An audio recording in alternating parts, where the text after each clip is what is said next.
आतापर्यंत अनेक सिनेमांमध्ये उत्तम अभिनय साकारत अभिनेत्री वर्षा उसगावकर यांनी प्रेक्षकांचं मन जिंकले. त्यांची प्रत्येक भूमिका प्रेक्षकांना खूप आवडते.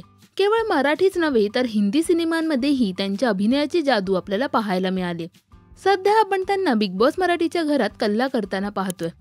तर महाभारतातील उत्तरा ही भूमिका त्यांना कशी मिळाली याबद्दल आता त्या लेहरे रेट्रो या यूट्यूब चॅनलला दिलेल्या मुलाखतीत व्यक्त झाल्यात. गुफी पेंटल यांनी मला विचारलं होतं की तू उत्तराची भूमिका साकारशील का, आणि मी याची अपेक्षा ठेवली नव्हती, त्यामुळे मी नाही म्हटलं. पण माझे आई बाबा तिथे होते. ते म्हणाले की ही साकारेल ती भूमिका, कारण त्यांची खूप इच्छा होती की मी महाभारतात काम करावं.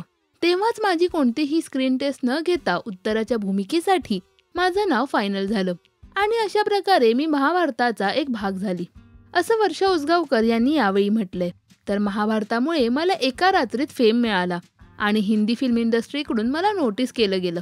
मी स्वतःहून हिंदी सिनेमांमध्ये काम मिळावं म्हणून प्रयत्न नव्हते केले, पण महाभारतामुळे मी हिंदी फिल्म इंडस्ट्रीमध्ये आली आणि सलीम अख्तर आणि अशोक गायकवाड यांनी मला दूध का कर्ज या सिनेमासाठी साईन केलं, असाही खुलासा वर्षा यांनी केलाय.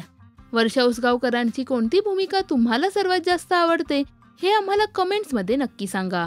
मराठी सिनेविश्वातील बातम्या, अपडेट्स आणि गॉसिपसाठी सबस्क्राईब करा राजश्री मराठी.